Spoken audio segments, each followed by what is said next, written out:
যে জীবিকা আর জীবন এটার মধ্যে কিন্তু একটা লাইন বুঝিয়ে দিতে হবে, জেনারেশনকে বুঝিয়ে দিতে হবে যে জীবিকা তোমার যা ইচ্ছা তা হতে পারে, কোনো ম্যাটার করে না। হ্যাঁ, মানে তুমি যদি একটা এক্সাম্পল নাও, তোমার সমাজ থেকেই যদি এক্সাম্পল নাও, তো একটা তোমার বাড়ির আশেপাশে যে পরিষ্কার পরিচ্ছন্ন করে সুইপার, হ্যাঁ, হ্যাঁ, সে সমস্ত দিক স্বচ্ছতা রাখে আমাদেরই জীবন আর বৃদ্ধির জন্য, আমরা যেন ভালো থাকতে পারি।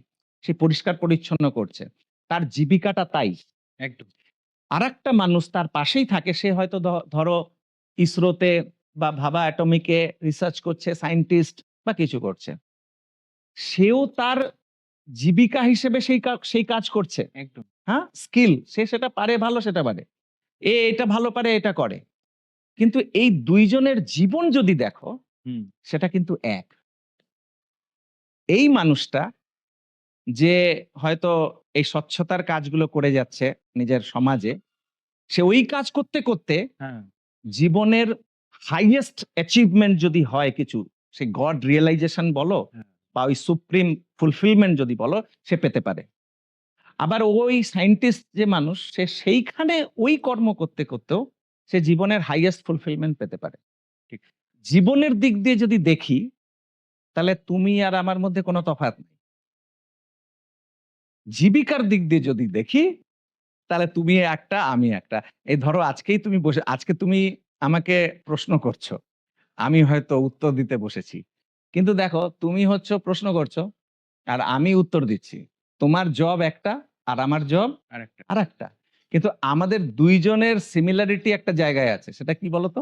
আমরা দুইজনেই চাইছি যে জার্নিটা যেন স্যাক্রেড হোক, মঙ্গল হোক, হ্যাঁ? কল্যাণ হোক, ভালো হোক, গুড হোক, শুভ হোক। তাহলে এই দুইজনের উদ্দেশ্যটা কি? শুভ। একদম। This is life. আর তুমি প্রশ্ন করছো এটা তোমার জীবিকা, আমি উত্তর দিচ্ছি এটা আমার জীবিকা। এই ব্যাপারটা যদি জেনারেশনকে যদি একদম from the very outset of his or her life, hmm, বাচ্চাদেরকে যদি এটা মাথায় ফিড করিয়ে দেওয়া যায়, আমার মনে হয় যে ম্যাক্সিমাম প্রবলেমস গুলো সলভড আমি বলবো না, বাট টুয়ার্ডস সলিউশন। একদম। অন্তত কনফিডেন্স হুম, একটা মানুষের থাকবে, অ্যাডভার্সিটিজ আসবে না জীবনে, স্ট্রেস আসবে না, প্রবলেমস থাকবে না তা নয়। লাইফটা হচ্ছে এইটাই। কিন্তু হ্যাঁ, কনফিডেন্স থাকবে, হোপ আছে, সে সেটা করে এগোবে।